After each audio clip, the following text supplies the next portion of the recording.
시장에서 놓쳐서는 안 될 이슈에 대해서 심도 깊은 분석 들어보는 진짜 전략 시간입니다. 오늘 진짜 전략은 유한타증권 금융센터 선릉지점의 박세진 지점장과 함께하겠습니다. 어서 오세요. 네, 안녕하세요. 네, 일단 미국 증시가 독립기념일로 휴장을 했습니다. 오늘은 어떤 점을 기준점으로 삼으면서 또 시사점을 얻어봐야 할지 궁금하네요. 네, 전일 미국 시장은 저희가 뭐 상승세가 이어지는지 확인할 수가 없었지만 그렇죠. 또 우리 그 G20 정상회담 이후에 잔뜩 기대하고 봤었던 주간 증시였는데 네. 우리 시장에서는 사실 또 실망감이 너무 컸던 맞아요. 한 주였던 것 같아요.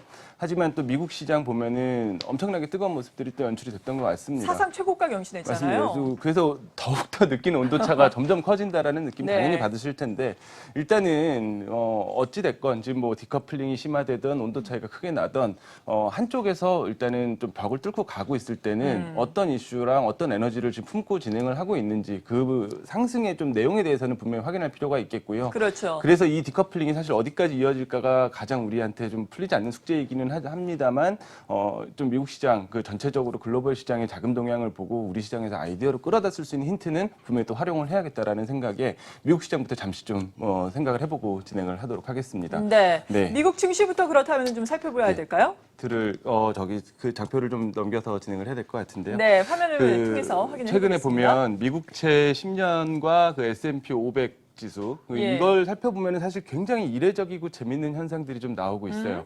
어떤 부분이냐면 네. 지금 이 하늘색 선으로 표시된 그래프랑 진한 파란색 선으로 표시된 그래프, 진한 파란색 그래프가 미국 국채의 수익률입니다. 예. 금리라는 거죠. 그리고 이 S&P 500 지수 같은 경우에는 지금 하늘색 파란 선으로 표시가 돼 있는데 잘 보시면 이 사실 거의 그 금리와 주가의 동조화가 진행이 되는 그런 흐름들이 나옵니다. 예. 그러다가 2019년부터 급격하게 벌어지는 모습들, 지금 이런 그 엄청난 궤적의 차이가 나온 적이 거의 없다시피 할 정도로 궤적이 크게 벌어져 있어요. 올해 들어서 그러네요. 그렇죠. 금리와 주가의 그 반비례해서 음. 반동조화 현상이 강해졌다라는 네. 건데 바꿔서 얘기하면 이렇게 말씀드리면 이해가 잘 안 되실 수 있지만 예. 바꿔서 얘기하면 금리는 채권 가격의 역수입니다. 즉 금리 자체가 지금 미국 국채 수익률이 떨어지고 있다라는 거는 미국 국채 가격이 급등을 하고 있다라는 거고요. 그렇죠. 그래서 주가와 채권 가격이 함께 상승하는 이상현상이 발생을 한다라는 거예요. 네. 그래서 우리가 이게 왜 이상한가? 근데 생각해보면 당연히 이상합니다. 왜냐하면 주가라는 거요, 저 주식이라는 것은 대표적인 위험자산의 그렇죠. 대표격이고 예. 채권은 잘 아시다시피 안전자산에 있어서 1번 자산입니다. 그러다 보니까 당연히 이제 경기 판단이라든지 현재 시장 상황 따라서 그 참여자들은 현 국면이 안전자산에 베팅을 해야 될 땐가 그리고 위험자산에 베팅을 해야 될 땐가를 판단할 수밖에 없는 상황이고요. 네. 한쪽으로 글로벌 자산의 그 배분 특성상 한쪽으로 당연히 무게중심을 가져갈 수밖에 없어요. 그러겠죠. 그러다 보니까 주가가 좋은 시점에는 당연히 채권 가격이 하락하게 되고 채권에서 자금이 이탈해서 주식으로 갈 테니까 반대 상황에는 또 주가가 빠지면서 채권 가격이 상승하고 이런 반비례 관계가 형성이 돼야 되는데 채권 가격과 주가가 동조화되고 있다라는 겁니다. 이상한 거죠. 네. 한쪽은 지금 좀 이상한 판단에 혹은 이제 혼란을 겪고 있다라고 좀 해석을 해야 될까요? 일단은 이 가격이 이렇게 벌어져 있다는 건 이례적이라고 생각을 하고요. 네. 이게 미국만의 일이냐? 독일도 마찬가지네요. 독일도 마찬가지예요. 독일도 지금 10년물 국채 수익률을 보면 이제 마이너스 0.4%에 근접합니다. 10년 동안 채권을 가지고 있으면 수익률이 마이너스 0.4%. 돈을 더 내야 되는 거죠. 맞습니다. 예. 그만큼 이제 안전자산의 선호가 이토록 강한가라는 생각을 할 수도 있겠지만 채권 자체의 매수세가 급격하게 몰리면서 채권 가격이 급등하는 과정에서 수익률이 마이너스까지 치닫았다라고 해석을 할 수도 있는 부분이고요. 네. 주가도 역시 최근에 그 유로스탁스 기준으로 좀 가파른 상승세 또 연출을 하고 있기 때문에 당연히 그 중심에 있는 독일 주가도 좋습니다. 닥스 지수 최근에 좀 상승폭 가파르게 만들어내고 있는데 어쨌든 이 현상들은 굉장히 재밌다라는 거죠. 예. 올해 1월부터 시작된 이 이상현상, 채권과 주가가 동반해서 급등하는 이 현상이 사실은 올해 1월만 하더라도 이거는 지금 경기 신호 그리고 지금 현 국면에서의 경기 판단에 대해서 주요 이제 자산을 움직여야 되는 주체들이 엇갈린 판단을 하고 있기 때문에 나오는 현상이다. 그러니까 한쪽에서는 경기가 안 좋아질 거야. 네. 계속 2018년의 부진을 이어갈 거야라고 판단하면서 안전자산인 채권의 베팅을 계속하고 있고 한편에서는 이제 반등을 뭔가 도모할 때가 됐다. 경기도 어느 정도 2019년에는 좀 바닥을 볼 것이다라는 긍정적인 전망이 주식을 사들어가면서 이 양쪽의 엇갈린 판단이 이 가격에 지금 동반 상승을 만들어내고 있다라고 판단을 많이 했었는데 네. 이게 지금까지 와서도 더 크게 벌어지고 있다라는 거는 그러니까요. 이제 혼란으로 설명할 수 없는 다른 무언가가 있다라는 거죠. 어떤 걸 찾으셨나요? 그래서 저희가 이제 생각을 해보면 예. 가장 중요한 부분은 경기 판단보다는 지금 이제 통화 정책에 대한 베팅입니다. 그러니까 금리는 더 낮아질 거라고 판단을 지금 시장 주체들은 강하게 베팅을 하고 있는 상황이고 네. 여기에 맞춰서 이제 그동안 미중 무역 분쟁이라든지 여러 가지 그 대내외 악재에 노출돼서 좀 몸살을 앓았던 그 주식시장 역시 어느 정도의 좀 부진을 털고 일어날 거라는, 특히 이제 뭐 미국 시장 같은 경우에는 턴어라운드라는 얘기를 하기에는 이제 너무 에너지가 강해졌습니다만 전반적으로 이제 주식시장에 대한 위험자산 선호가 좀 강해지는 국면에서 금리 인하가 본물을 좀 끼얹어 줄 거라는 그런 좀 그 기대감들이 반영이 됐다라고 봐야 될까요? 네. 그래서 지금 뭐 지난주에도 저희가 이거 해당 내용으로 논의를 많이 나눴습니다만 이번 주 초였죠. 그 연방기금 선물로 추산하는 금리 인하 확률은 지금 정말 말 그대로 상전벽해입니다. 그 작년 12월만 하더라도 인상에 대한 그 연준 위원들의 의견이 34표로 훨씬 압도적이었죠. 예, 그렇죠. 이때만 해도 인하는 뭐 거의 아주 소수의 의견에 불과했는데 지금 보면 이제 인상은 이제 2표밖에 2표밖에 없어요. 네, 예. 그리고 동결 16표에 인상 25표. 이게 불과 3개월 전인 2019년 올해 3월만 하더라도 사실 동결이 23표로 압도적이었던 네. 부분이었거든요. 그래서 일단은 지금 시장의 금리 인하에 대한 기대치는 최고조로 좀 올라와 있다. 그래서 이 부분이 사실은 오히려 좀 너무 과도한 기대가 돼서 이번 달 말에 예정되어 있는 FOMC에서 오히려 실망감을 나타나지 않을까라는 네. 우려도 있기는 합니다만 미국 시장의 그제 모습, 그제 신고가 갱신의 배경을 좀 살펴보면 물론 뭐 연준 위원들이 비둘기파 그 색채를 강하게 띠고 있는 위원들이 좀 신규 선임 됐다라는 좋은 호재가 있었습니다만 예. 사실은 지표도 좀 살펴봐야 되는 부분이 있어요. 그렇죠. 그 ADP 민간 고용 부분 지표가 저 좋지 발표가 않았죠. 좋지 않았지 않습니까? 예. 근데 이 내용을 살펴보면 사실 저기 예상치가 14만 명 증가였는데 실제로 10만 2천 명 증가에 그쳤어요. 근데 사실 10만 2천 명 증가라는 부분도 플러스 값으로만 절대치로만 따지면 굉장히 좋은 값이지만 최근 3개월 차 들어서 지금 고공행진을 하면서 증가했었던 신규 고용 부분이 사실은 증가세 자체는 둔화가 되기 시작을 했습니다. 네. 큰 폭으로요.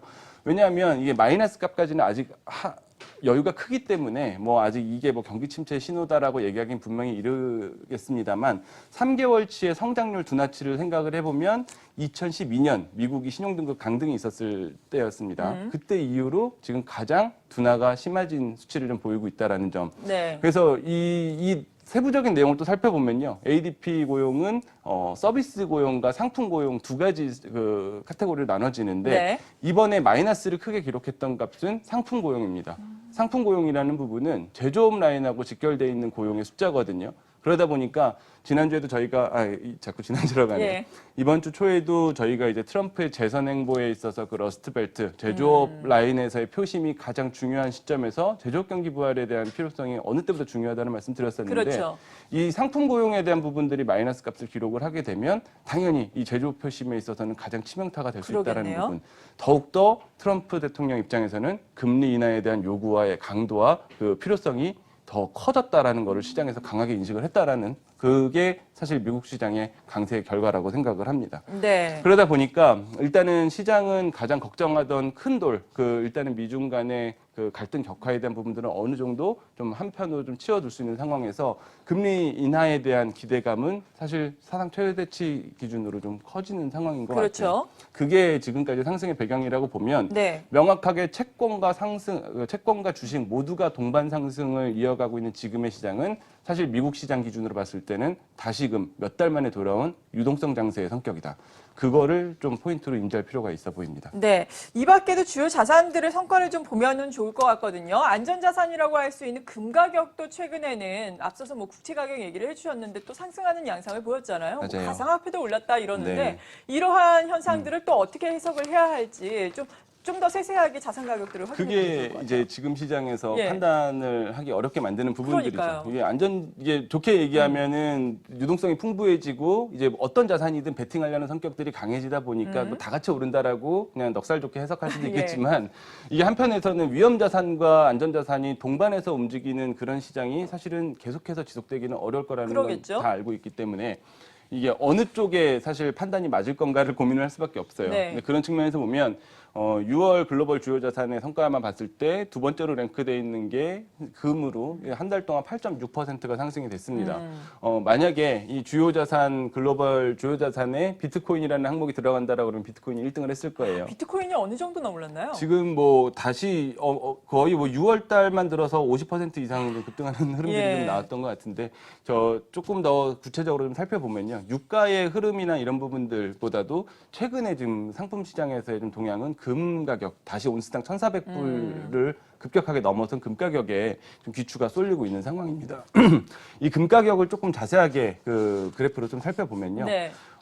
실제로 지금 최근에 1,400불을 온스당 넘어가기 시작을 한 이 상승세 자체도 가파르지만 이 해석을 우리가 전통적으로 금한테 기대하는 안전자산의 성격에 이제 기인해서 상승하는 거냐, 시장이 불안하고 경기 하락에 대한 혹은 침체에 대한 불안감이 금 수요를 늘리고 있느냐 생각을 해봤을 때 조금 긍정적인 해석을 애써 좀 해보자면 예. 앞서 채권과 주식이 동반 상승하는 가장 큰 원동력으로 이제 유동성이 만들어내는 환경을 꼽았던 것처럼 앞서서 우리가 채권 가격 살펴봤지만 상당 부분의 안전자산으로 불리우는 채권들이 현재는 마이너스 금리를 기록을 하고 있다는 거죠. 보유하고 있으면 손해를 보는 장사를 해야 됩니다. 네. 아무리 안전자산 선호가 강해진다고 하더라도 자산에 마이너스를 내면서까지 채권에 투자할 니즈는 사실은 크지는 않을 것 같아요. 그렇겠죠. 그러다 보니까 이 채권이 전통적으로 수행하고 있는 가치 저장 수단에 대한 그 상당 부분을 이제 금과 같은 대체 자산이 지금 수행하는 과정에서 이쪽으로의 매기가 좀 옮겨갔다라고 해석을 네. 하면 제가 너무 긍정적으로 보는 건지 모르겠습니다.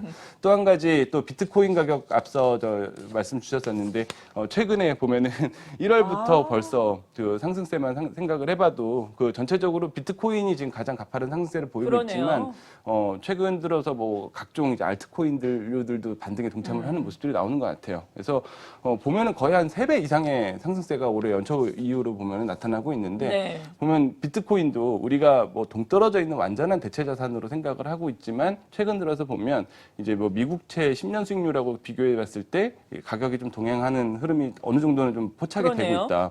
이게 어떤 이슈냐면 앞서 말씀드렸던 미국 국채 가격이 미국채 여기서 보면은 수익률이 역축이잖아요. 예. 그러니까 미국채 수익률이 떨어질수록 비트코인 같은 대체 자산의 수요가 커진다.